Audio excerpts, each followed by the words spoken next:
C'est l'heure de recevoir notre invité. Bastien, vous êtes ce soir avec Laurent Serramour. Et oui, nous allons parler du challenge du vin. C'est ce week-end au Palais des Congrès. Alors, c'est un challenge qui existe depuis 41 ans, mais qui est pour la première fois à Bordeaux. Jusqu'à présent, c'était à Bourg-sur-Gironde. Alors, qu'est-ce que c'est que ce challenge international du vin? C'est une compétition de dégustation de vins internationaux qui cette année va regrouper 4376 échantillons provenant de 38 pays différents. Quel est l'intérêt? Parce que des concours de vin, il y en a beaucoup qui sont organisés. Qu'est-ce qui fait la différence du vôtre? Le nôtre est international, ça Ouais. c'est une de ses particularités. Il est très ancien, donc ce qui veut dire qu'on a un savoir-faire aussi très bien installé, qu'il est assez professionnel, hein, puisqu'on utilise vraiment des collèges de dégustateurs qui sont des gens ici du monde du vin, mais aussi des amateurs Éclairé? voilà, formés à la dégustation, parce que c'est vrai qu'aujourd'hui, ça reste une compétition et il y a une attente très forte de la part du viticulteur du Chili ou de l'Équateur qui nous envoie sa bouteille pour être dégustée. Et on sait, au jour d'aujourd'hui encore, que la médaille, qu'elle soit d'or, d'argent ou même de bronze, est quand même une garantie, quoi qu'on en dise, pour le consommateur. Alors, comment ça se passe ce challenge du vin là? Vous recevez, alors vous l'avez dit, 4376 échantillons de 38 pays, 700 dégustateurs de 18 nationalités. Ça va être un truc énorme à organiser. Enfin, je veux dire, c'est. Alors, pour se simplifier la tâche, on a fait ça sur 2 matinées, alors Voilà. qu'auparavant, on recevait tout le monde sur une matinée. Donc, c'était effectivement un moment qui était assez intense. Donc, aujourd'hui, c'est réparti sur un vendredi matin et un samedi matin. Donc, un premier collège de 340 dégustateurs, puis un second collège le samedi de 400, avec des fois des personnes qui reviennent d'un jour sur l'autre. Alors, effectivement, c'est quelque chose qui est assez cosmopolite et universel, le monde du vin. Donc, et c'est important pour nous d'avoir des gens qui proviennent de pays différents, d'horizons différents, de cultures différentes. Et donc, on a évidemment des fiches de dégustation en français, en anglais, en espagnol. Alors justement, on va parler un petit peu de tout ça, du mélange des goûts. Mais concrètement, c'est un challenge très sérieux. On est d'accord avec effectivement des contrôles assez réguliers, parce qu'on sait que bon, voilà, parfois il y a des concours qui se passent avec des échantillons qui ne sont pas forcément les bons, etc. Bon, vous en revanche, là, vous maîtrisez tout ça de façon assez précise. Alors, il y a déjà très longtemps, on a vraiment pris le cap de la qualité. On a poussé le bouchon un petit peu plus loin, c'est qu'on s'est carrément fait certifier ISO 9001, ce qui est assez rare pour un concours de dégustation, surtout pour une association, hein, puisqu'on n'est pas une entreprise privée, on reste une association. Donc vraiment, pour pouvoir poser tous nos process pour que vraiment tout soit parfaitement contrôlé, de la réception de la bouteille jusqu'à la dégustation sur table, le respect de l'anonymat. Et on est très à cheval sur les contrôles, effectivement. Donc il y a un premier contrôle qui est effectué quand on reçoit l'échantillon. On s'assure que l'analyse que l'on demande biochimique du vin corresponde bien à la typicité du produit qui nous est envoyé. Et puis surtout, très important, à la fin de la compétition, quand les vins sont médaillés, l'ensemble des vins médaillés repasse à la moulinette de l'analyse pour être sûr que le vin que l'on a médaillé sur table est bien conforme à l'échantillon qu'on a reçu au départ. Voilà, donc a priori impossible de tricher. C'est très compliqué. Concrètement, donc vous l'avez dit, il y a des dégustateurs d'une vingtaine de nations, il y a 38 pays représentés. C'est quand même l'occasion idéale et rêvée de savoir un petit peu comment évoluent les goûts.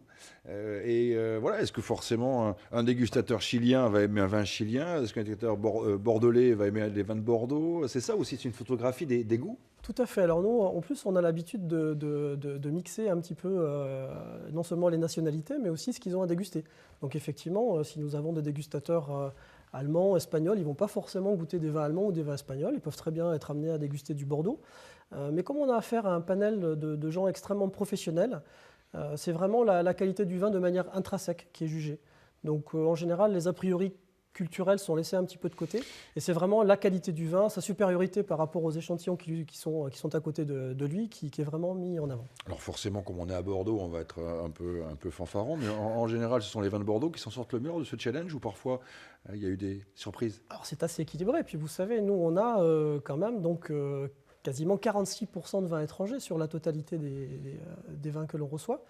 Donc le nombre de médailles est très précis, c'est 30%, on ne peut pas aller au-delà. Et là-dedans, je dirais que c'est très équilibré entre les vins étrangers et les vins français. Gros plan sur le Maroc, prix spécial bio. Alors ça, j'imagine que ça monte, ça monte, aussi bien en quantité qu'en qualité, hein, j'imagine, le vin bio. Tout à fait, oui, tout à C'est fait. très tendance, on va dire. Surtout à l'étranger. En fait, la France a un petit temps de retard sur cette vague du bio et de la biodynamie. Alors, il faut dire qu'il y a beaucoup de pays étrangers qui bénéficient de conditions climatiques beaucoup plus faciles, beaucoup plus agréables pour produire des vins biologiques ou biodynamiques. Mais effectivement, on a lancé ce prix spécial il y a quelques années maintenant, et on a de plus en plus d'échantillons de vins bio qui sont présents. Et de qualité? Parce que c'est vrai qu'en général, on se dit, bon, mais voilà, le vin bio, c'est bien, c'est une démarche environnementale, mais le goût n'est pas forcément au rendez-vous. On se trompe, hein, parfois. Si. On a des surprises. Non, les vins sont de très bonne qualité. Prix spéciaux par type, vin rouge, vin blanc moelleux, liquoreux, vin rosé, vin effervescent, tout y passe, même l'eau de vie. Voilà, c'est ça. Et vraiment, on a à cœur d'abord que les jurys donnent les distinctions, donnent les médailles. Et ces vins médaillés, ils vont vraiment être redégustés pour donner des prix spéciaux. Donc c'est vraiment la crème de ce qui a été présenté. Et ça nous permet quand même de mettre en avant des vignerons qui ont particulièrement bien réussi leur millésime. Alors, est-ce qu'il y a aussi une gamme de prix qui peut effectivement concourir à ce challenge? Parce que effectivement, si on produit une bouteille à, je ne sais pas, je dis une bêtise, mais 300 ou 400 euros, on a potentiellement plus de chances d'obtenir un prix que si on fait une bouteille à 10 euros. Comment ça marche? Tout le monde peut envoyer ses échantillons? Bien sûr. Après, ça reste une compétition. Donc, vous savez, les compétitions, il faut toujours être bon le jour J. Oui, c'est ça. Donc, c'est pas pour dire que les gens qui font des vins très haut de gamme ne sont pas bons tout le temps, mais c'est vrai que ça reste une compétition et c'est très particulier. Il peut y avoir des surprises. Là, oui, c'est déjà arrivé quand même que des vins potentiellement sur le marché beaucoup plus chers qu'un autre. Évidemment. Nous, on a un prix moyen là sur le challenge international de 8,83 €. Combien vous dites? 8,83 €, exactement. Donc c'est quand même un prix moyen assez élevé par rapport à ce qui se fait dans le monde du vin au niveau international. Et ce qui veut dire qu'effectivement, on a des bouteilles à 25, 35, 40, 50 € qui peuvent concourir comme des bouteilles beaucoup moins chères. Alors justement, si vous voulez avoir le résultat de ce challenge international du vin, il faudra être un petit peu patient puisque ce résultat ne sera rendu officiel que le 28 avril prochain. C'est sur le site challengeduvin.com. Donc, si vous voulez connaître les médailles d'or, de bronze et d'argent qui ont été distribuées à l'occasion de ce challenge, eh bien, rendez-vous donc le 28 avril sur ce site. Un vrai plus pour les médaillés? Ah oui, nous, on a des exemples très concrets de gens qui ont pu s'ouvrir des marchés à l'export grâce à cette médaille. Voilà, c'est vraiment cette médaille qui a fait la différence par rapport à d'autres vins. Chez certains importateurs, alors beaucoup plus à l'export, hein, c'est notre spécificité. Vraiment, notre médaille a une reconnaissance beaucoup plus à l'export que sur le marché français. On a vraiment cette dimension internationale. Et on a des témoignages comme ça de viticulteurs qui ont pu, en Asie, rentrer sur des marchés parce qu'ils avaient une médaille qui validait vraiment par des professionnels la qualité de leurs produits. Voilà, ça n'est pas qu'une dégustation, c'est un vrai challenge, une vraie compétition. Merci beaucoup. Merci Bastien.